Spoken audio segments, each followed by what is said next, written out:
Nggih, kula saking Batu, Gus. Nggih. Nderek tanglet niki masalah nafsu nggih. Kadose nafsu niku kan selalu ngeting kalih nggih niki makhluk niki. Meskipun kita sudah masuk di dinul haq, kayaknya nafsu niki nggih tasik ngeting mawon nggih. Niku mangke mohon penjelasanipun. Nomor kalih masalah 7 lapis langit kalih 7 lapis bumi niku ingkang kados pundi. Nomor 3 niki titipan suami, ngapunten niki 3 langsung. Tasik dereng saged mensinkronkan antara pikiran dan hati ketika berzikir. Karena beliaunya sakit, jadi untuk duduk lama tidak kuat, berdiri tidak kuat, niku saranipun kados pundi. Nggih kula akhiri, wassalamualaikum warahmatullahi wabarakatuh. Waalaikumsalam warahmatullahi wabarakatuh. Nikilah Pak proses kita waktu di dunia. Sebelum ruh itu jatuh di dunia, lahir di dunia, cara Jawa ngarani mijil, ruh iku aman-aman saja. Sebab belum disandingi namanya sifat basariyah. Yang di dalamnya penuh nafsu yang ngajak lali lupa pada ilahun wahid. Tapi setelah Anda mijil, setelah Anda keluar, lahir, terus balik, jenengan gak ngerti mijil yang sesungguhnya. Artinya Allah mendatangkan nafsu dalam diri Anda semata-mata itu nguji kesetiaan Anda kepada Allah.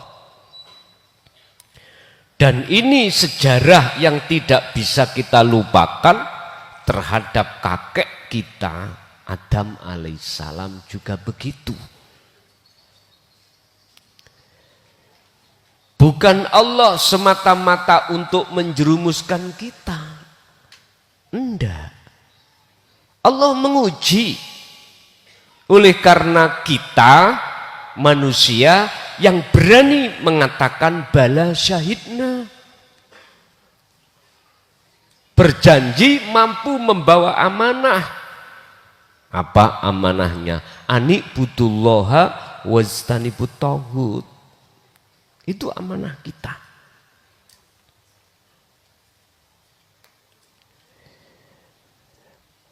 Bapak Ibu, sudah menjadi wajar kalau ruhaniyah kita itu dalam perbudakan hawa nafsu. Cuman sampai kapan? Kita dibudak nafsu karena harta. Kita dibudak nafsu karena ilmu. Kita dibudak nafsu karena jabatan, kedudukan, kehormatan, pujaan dari masyarakat. Ini nafsu membutakan pada diri kita pada Allah. Cuman pertanyaan sampai kapan? Fatalaqqa mongkon rimo sopo Adamu Nabi Adam. Nrimo apa? Kalimatin ing piro-piro wahyu. Letaknya Adam putus dengan iblis. Letaknya Anda putus dari perbudakan nafsu. Manakala Anda menerima wahyu. Wahyu dari Allah itu Anda terima di wahyu yang dimaksud. Itulah pengajaran, pendidikan, isi di dalam tauhid la ilaha illa anta yang sering kita sebut sebagai dinul haq atau dinut tauhid. Itu isinya wahyu. Jikalau enggak, ya sudah. Terserah Anda.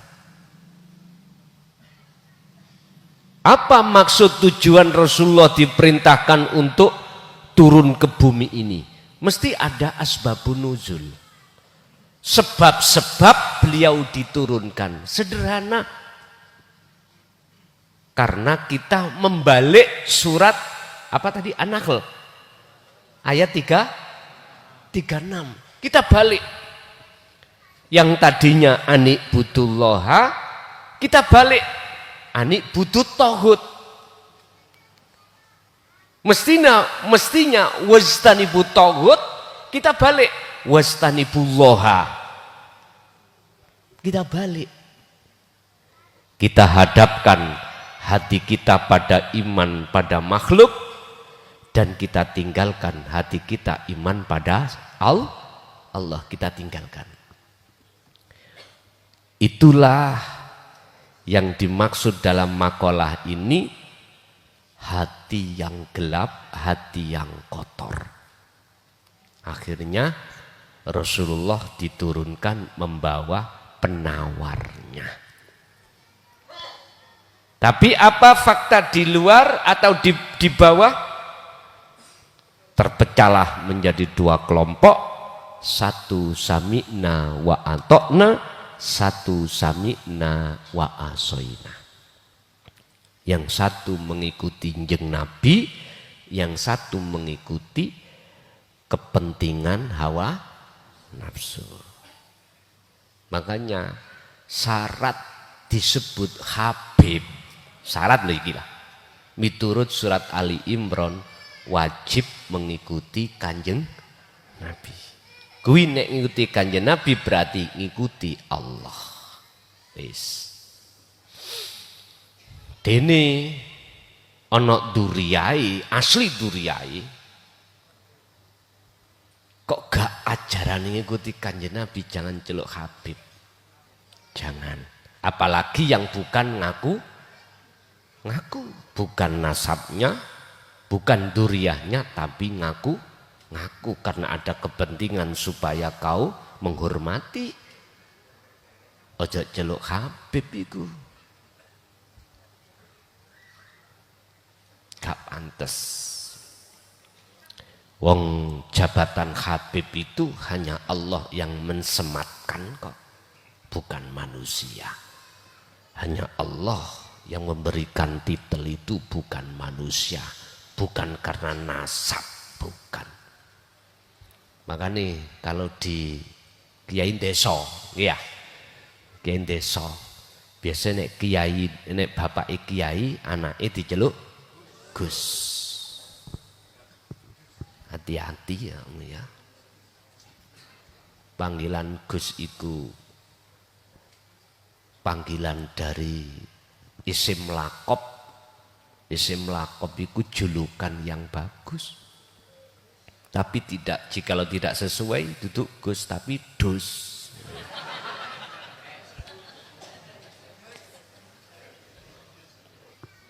Oke, hati-hati ya. Ojo dumeh anak kiai terus ngalim ilmu dohire tapi hatinya orang ngerti ilahun wahid, wis seneng-seneng diceluk Gus. Nek cara kula asal ngomong bukan Gus tapi Pun. Bapak Ibu, kita si A si B kadang nggak sama, masa kita menjadi budaknya hawa nafsu. Lah, ketika saat Rasulullah diturunkan, itulah membawa isi di dalam basiroh. Makanya ada sifat basariyah, ada sifat basiroh. Ini basiroh, condong ke esaan pada Tuhan. Kita terima, maka disitulah awal kita akan dikatakan sebagai perpisahan dengan nafsu yang mengajak lalai pada Allah. Pun itu mulai detik-detik. Oleh sebab itu memang Pak ini enggak mudah semudah kita membalikkan tangan. Perlu dengan perjuangan, perlu dengan riyadhah, sehingga Anda malam-malam begini enak-enak kelon nambah bojone dhewe-dhewe ya tak iso keluyuran tolabul ilmi. Ingat, ilmu majelis, manakala majelis itu hanya dibuat berbicara tentang masalah ilmu pada Allah, maka di situ bukan manusia saja yang mendengarkan, bukan alam muhadharah makhluk yang mendengarkan, tapi alam mukasyafah pun ikut mendengarkan. Kalau kita bicara kasyafah, beribu-ribu malaikat akan turun dan disuruh Allah membawa berkahnya. Lah, ini berkah yang kumaksud adalah itu tadi, nikmatul imdad di dalam versi Ar-Rahim. Makanya jenengan iku fahami karena memang difahamkan Gusti Allah. Pun yang kedua,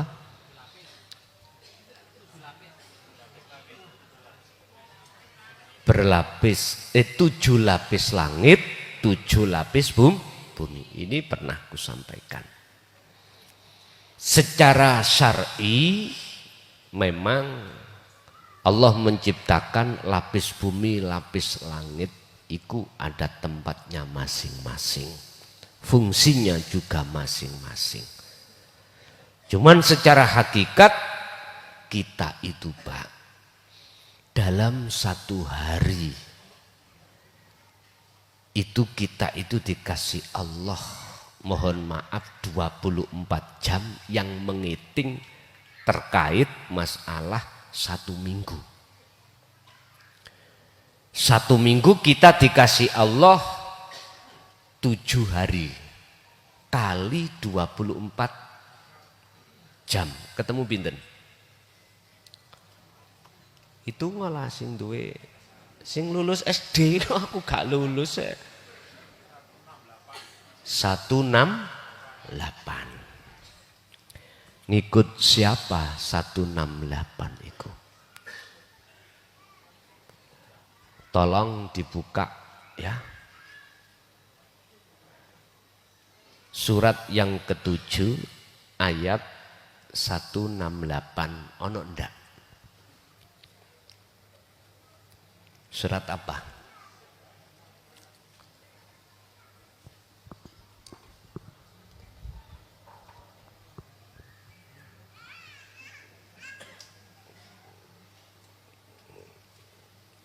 Surat Al-A'raf 168. Allah berkata, wa qata'nahum fil ardi umaman, dan kami pecahkan mereka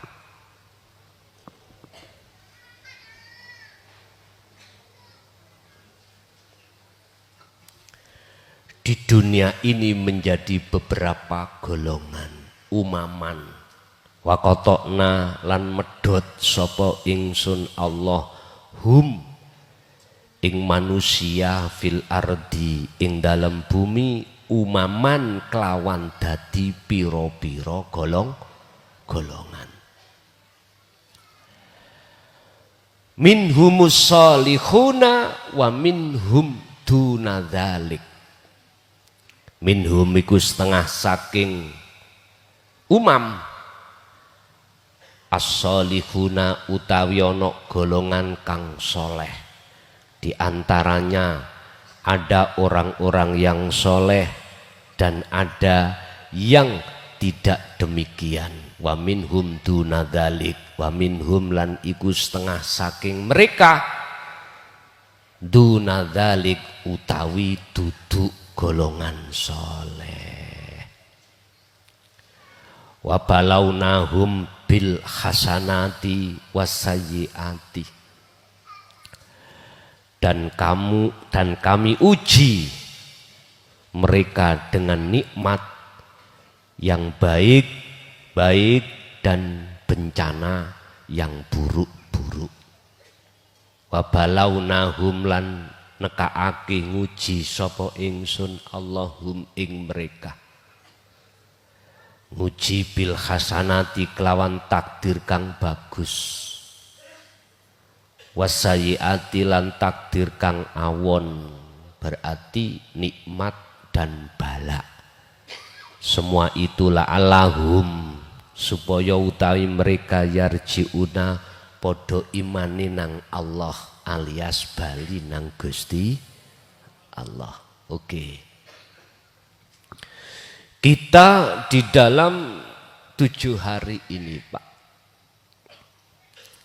terhitung mulai 1 sampai 168. Kita ada di golongan mana?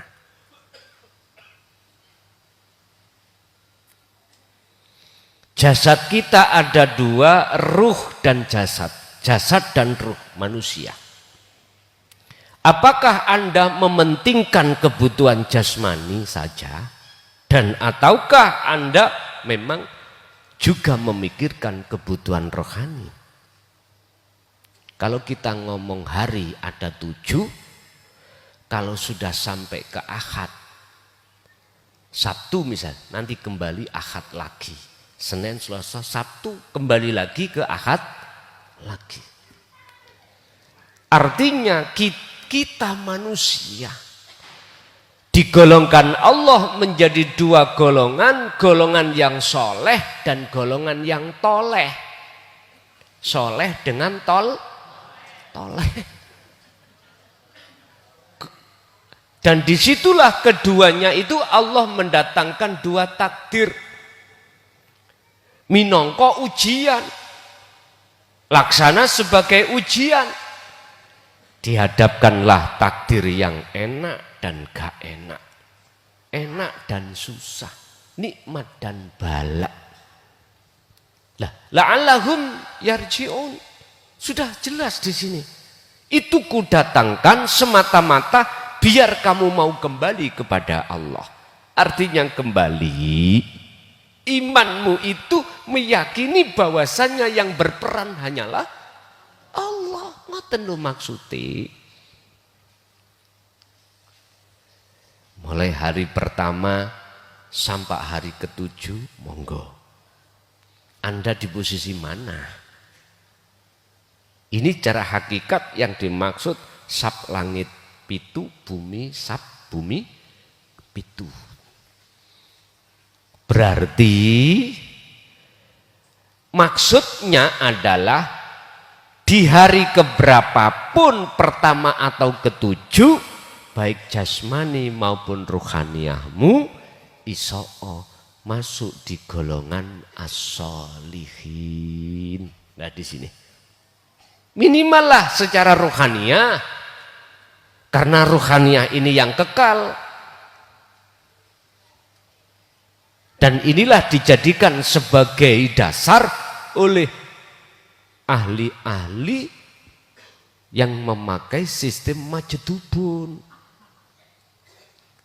Dikembalikan maneh. Lah sing gawe ngono ya sapa? Lah ngoten nggih. Nek wis sampean kembali ke situ, wis enggak padu. Sudah tidak ada tukaran. Ana sing iku wae lho. Kubu sing ngaku-ngaku, ana sing kubu gak ngaku. Ya wis sing gawe ngono ya sapa? Wis aman ati sampean. Aman.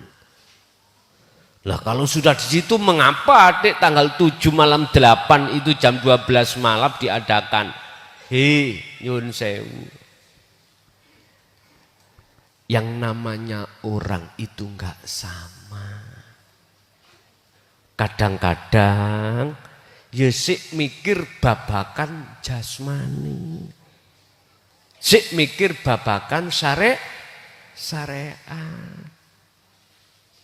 Lah ini makanya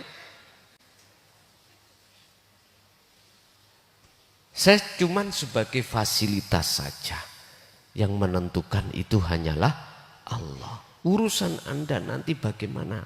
Cuman nggak ada salahnya saya itu berbesar. Jangan pernah ikut manakala dalam hatimu belum faham, belum melakukan sirul. Jangan. Saya kasih tahu nanti bahayanya gini. Luwes enak tok Pak sampai niki. Gak koyok santri zaman dulu. Santri disuruh untuk nyebrang berantas. Di situ ada buayanya. Kiai enggak ngomong, udahlah liwati aja. Jadi enggak ada persiapan. Akhirnya tenan. Joko tingkir gelut ambek buaya. Ya itu. Kok dikasih tahu ning kuno ono buayane. Lah siap-siap panjenengan. Siap. Jadi enggak ketar-ketir. Sama toh jenengan iki dikasih tahu. Kamu mau kemana? Saya ke Surabaya. Naik apa? Motor. Bawa SIM, STN, helm. Nanti di tengah jalan kalau ada operasi kamu tidak ketar-ketir. Dikasih tahu. Akhirnya terjadi Pak Bu. Operasi. Ya sampai ya aman-aman saja. Tapi gak dikasih tahu dulu, berangkat toh. Wis berangkat, wis gak dikei sangu. Kayak tuku bensin, ya dah.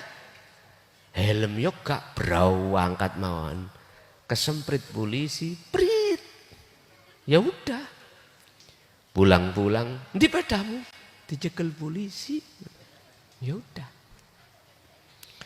Maunya gini loh Pak. Jenengan itu jangan pernah melakukan sesuatu kalau belum paham terlebih dahulu. Itu loh maksudnya di situ. Jadi yang dimaksud sab langit, sab bumi pitu itu adalah kahanan. Hakikatnya jasadmu dan ruhaniyahmu betul-betul anikbutulloha atau tidak. Kalau kita bicara tentang sab langit 7, bumi sab 7 secara dohiriyah, ya sampean harus mempelajari ilmu bumi atau ilmu tentang langit. Apa tentang langit itu? Antariksa. Itu memang kalau bahasa kita adalah ilmu kasyaf. Langit siji dihuni siapa, langit dua dihuni siapa, sampai ke 7. Para rasul yang diletakkan di situ siapa? Di alam lahut itu. Bagi Anda yang tujuannya anikbudulloha wajtanibut taghut, ini gak perlu. Jenengan ini ingin masuk di dalamnya, gak perlu. Cuman gak ada salahnya jikalau sebelum berangkat kholwat itu sudah dibahaskan tentang sab langit siji sampai 7. Supaya Anda itu tidak kebingungan di situ. Maka oleh sebab itu izinkanlah bahwasanya si salik sebelum masuk di alam fana, penghancuran makhluk, bisa jadi si salik itu Allah perjalankan di dalam alam mukasyafa. Intine mek ngeten. Bertemu siapapun makhluk yang ada di situ, janganlah pernah kau lepas fungsi daripada dzikir sirul asrar. Supaya Anda tidak terjebak iman di dalam makhluk. Kalau jenengan enggak pegang itu, habis kholwat cerai tok. Aku baru ketemu Kanjeng Nabi. Enggak iya. Pesen apa? Lah koncone kan macam-macam sing diceritani. Modelnya macam-macam. Ono sing model cara kanca iku mang akeh utange. Terus ngomong, gak kayak togel lah. Ada tanya begitu, ya tak? Macam-macam lah teman, macam-macam oleh takon. Pesen apa Kanjeng Nabi? Allah ya Karim. Mungkin yang tidak ada yang berharga kecuali sesuatu yang berharga cuman satu. Surat apa? An-Nahl ayat 3, hanya itu. Udah. Anik butullaha wastanibut tauhid. Enggak ada yang lain. Tapi jikalau ada ngomong pesen ini, iya pesene dikongkon umat iku ngurmati aku sebagai nasabe, taek enggak. Iku semua bohong. Iku semua kilat aja. Iku semua dikatakan cerita yang dusta. Enggak pernah. Wong zaman beliau waktu tasik gesang masih hidup gak gitu kok. Apalagi sudah sedo, enggak mungkin. Bon. Untuk yang terakhir terkait masalah garwa. Oleh karena garwa wis ora iso apa-apa, gitu. Kembalilah pada surat Ali Imran nanti ayat 191. Kalau tidak bisa dengan berdiri, dengan duduk. Kalau tidak bisa dengan duduk, dengan berbaring. Apa? Hatinya suruh berzikir sirul asar pun, titik itu aja.